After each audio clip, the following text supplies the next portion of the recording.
Olá, veja os destaques de hoje do Assembleia em Foco, segunda edição. O que foi debatido pelos deputados na primeira sessão plenária da semana. Agrobalsas 2026 reúne tecnologia, agronegócio, agricultura familiar e participação inédita de povos indígenas no sul do estado. Meteorologistas alertam para chuvas intensas acima da média no Maranhão durante o restante do mês de maio.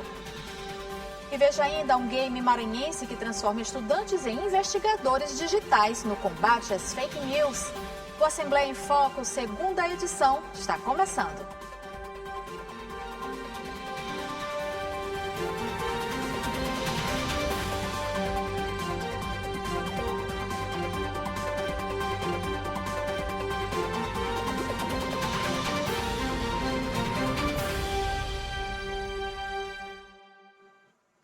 Entre os assuntos debatidos durante a sessão plenária de hoje, os parlamentares falaram sobre saúde no município de Caxias e aprovaram projetos de lei que trata da campanha estadual de combate ao turismo sexual de crianças e adolescentes e o Dia Estadual de Combate aos Crimes Virtuais. Na primeira sessão plenária da semana, os parlamentares aprovaram importantes projetos de lei, como o PL número 246 de 2022, de autoria do deputado Wellington do Cusso, que busca instituir a campanha estadual de prevenção e combate ao turismo sexual de crianças e adolescentes. O PL segue para a sanção do governo do estado. Projetos de lei voltados à segurança e assistência à mulher também foram aprovados, como o PL número 106 de 2024, que institui o Dia M, Dia Estadual de Combate aos Crimes Virtuais contra a Mulher, e o PL número 194 de 2025, que trata da implantação do Preparatório Estadual de Negócios para Mulheres Empreendedoras. Ambos são de autoria da deputada Daniela.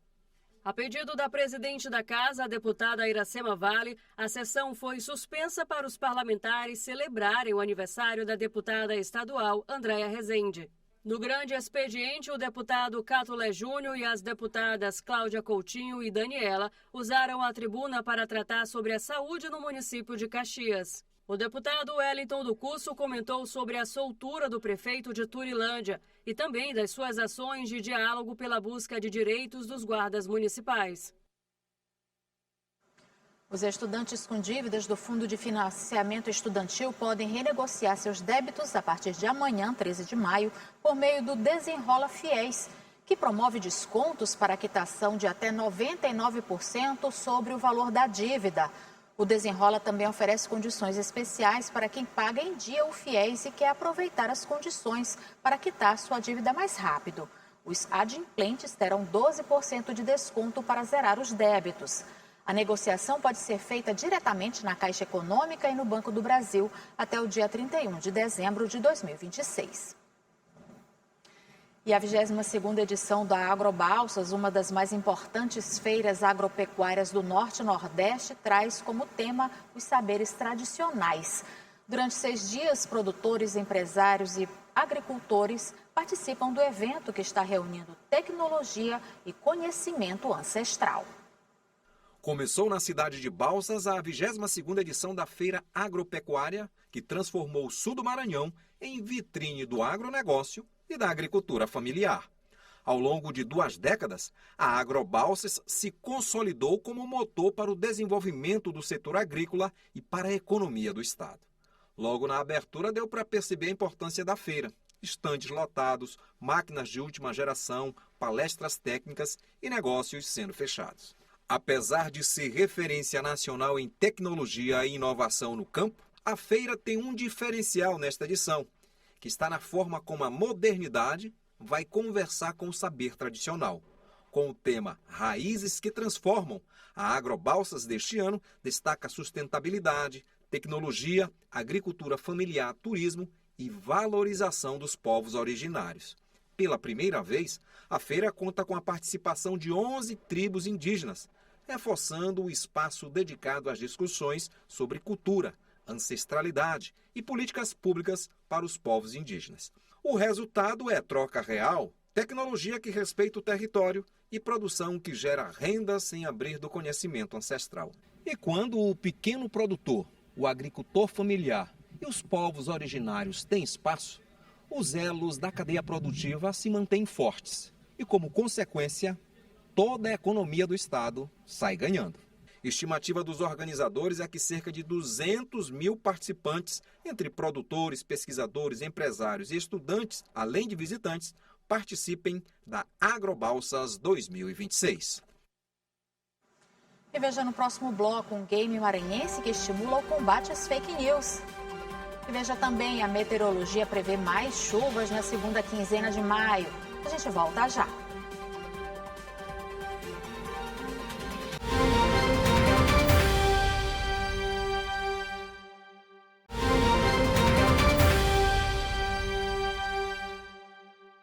O nevoeiro registrado nos últimos dias surpreendeu moradores da capital maranhense e acendeu alerta para mudanças no tempo. De acordo com especialistas, maio ainda deve ter chuva acima da média em várias regiões do estado. O fenômeno surpreendeu moradores e mudou a paisagem da cidade. Nas redes sociais, muitos compartilhamentos de registros da névoa intensa. Segundo os meteorologistas, a combinação entre alta umidade do ar, madrugada mais fria e pouco vento favoreceu a formação do nevoeiro no início da semana. Apesar de não ser comum no litoral maranhense, o fenômeno exige atenção, principalmente no trânsito. Isso não é tão comum mais para regiões serranas. Porém, dependendo das condições atmosféricas e devido a bastante umidade e com o resfriamento dessa umidade, chegando próximo à temperatura do ponto de orvalho, há essa condensação, ou seja, é como se fosse uma nuvem colada à superfície do solo, ok? E o grande problema é a questão da visibilidade, tá? Porque ela fica reduzida a menos de 1 quilômetro. Mas além do fenômeno da neblina, o alerta dos meteorologistas é para o restante do mês de maio, com muitas chuvas, trovoadas e alta incidência de raios. Para o setor norte do estado, incluindo a capital, a expectativa é de chuvas acima de 300 milímetros. A orientação é acompanhar os alertas meteorológicos e evitar áreas de risco durante temporais. Pelas previsões realizadas aqui no Núcleo Geoambiental, essa meta deve ser atingida até o final do mês de maio deste ano. Portanto, espera-se ainda volumes pluviométricos expressivos, assim também como a ocorrência de descargas atmosféricas, ou seja, raios dentro desse período, principalmente ainda durante o mês de maio vigente.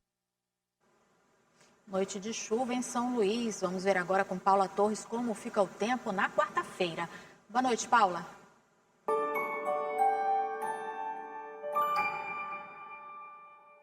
Boa noite, muito obrigada pela companhia de sempre. E olha, depois de um dia marcado por neblina logo cedo e muita instabilidade no tempo, a previsão indica que a quarta-feira também será de chuva em boa parte do Maranhão. O IMET segue mantendo alerta para chuvas intensas em diversas regiões do estado, incluindo cidades do litoral, da região metropolitana e também do interior. Há risco de ventos fortes, alagamentos, quedas de galhos de árvores e descargas elétricas. Aqui em São Luís, a quarta-feira começa com sol, entre muitas nuvens e sensação de abafamento. Ainda pela manhã, a chuva pode aparecer e durante a tarde o tempo fica mais carregado. À noite, há previsão de temporal. As temperaturas variam entre 23 e 29 graus. Agora a gente segue para a região central do estado, em Marajá do Sena.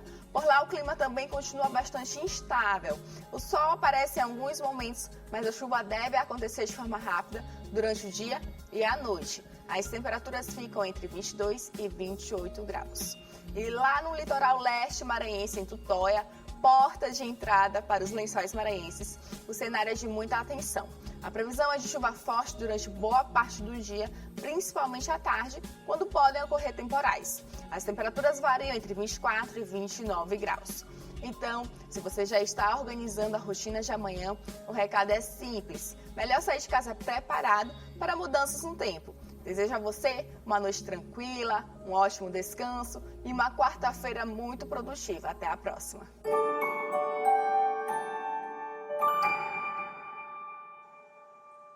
Em tempos de desinformação nas redes sociais, um projeto maranhense aposta no universo dos games para ensinar jovens a identificar fake news. No jogo Caçadores de Verdades, estudantes se transformam em investigadores digitais em busca de pistas e informações confiáveis.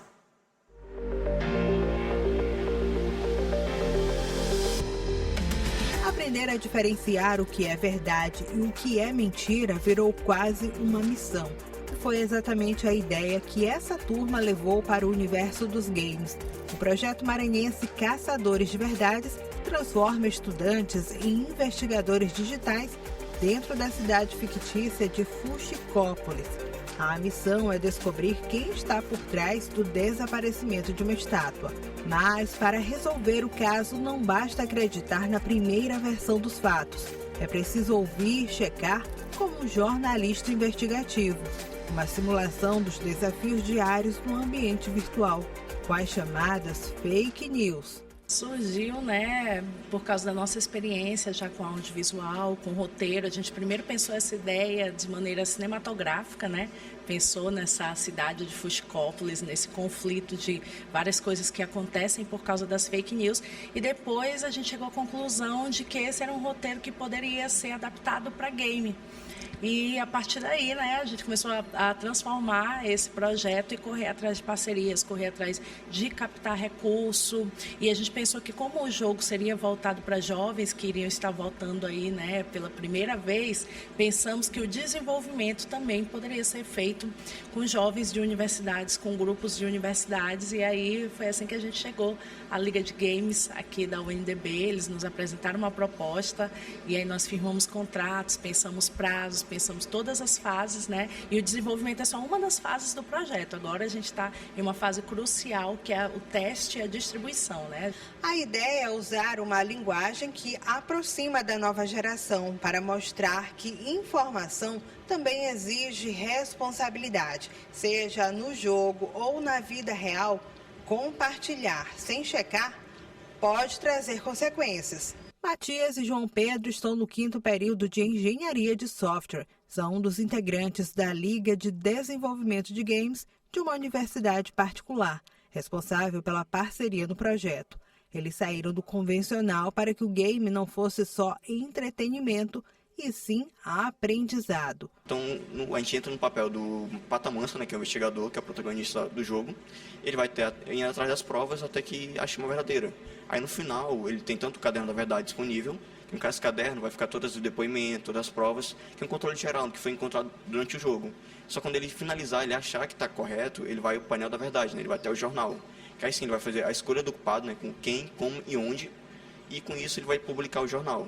Nessa publicação, a gente tem que tomar cuidado, porque se ele for informação falsa, ele não acertar, vai ter um peso, porque ele é meio que combater a fake news, só que ele fez uma fake news. Então, se ele fazer uma fake news, ele errar, ele vai perder ponto e vai dar errado, não vai dar certo. Então, ele tem que realmente ter um peso na trás, não pode só escolher aleatoriamente. Desde o começo do curso, eu e o Matias, a gente já fazia alguns projetos pequenos, eu já trabalhei em uns projetos um pouco maiores do que Matias antes, mas nada tão grande assim, e com certeza foi definitivamente uma das oportunidades que eu recebi. Eu fiquei bem nervoso no começo também, porque prazos, entregas, mas no final tá dando tudo certo e eu estou bem animado com essa oportunidade. O projeto Caçadores de Verdades terá várias fases, passando por aperfeiçoamento, mas já pode ser acessado de forma gratuita. Vai disponibilizar a versão para a escola para poder testar, os alunos poderem testar o jogo. Então, vai estar disponível tanto para o computador quanto para o mobile,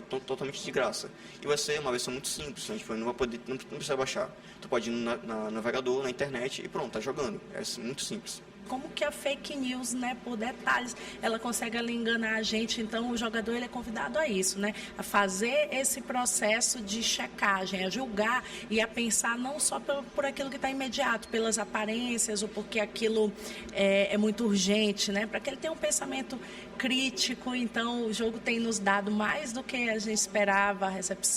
A primeira recepção com os alunos foi maravilhosa. Os alunos deram muitos depoimentos de vivência a partir de consequências que eles já viveram, a partir de fake news, fizeram muitas perguntas sobre o jogo e a gente está muito animado aí para os próximos passos.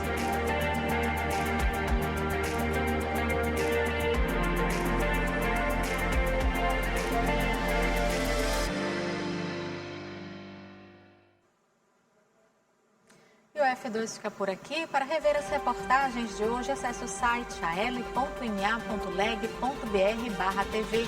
Ótima noite e até amanhã.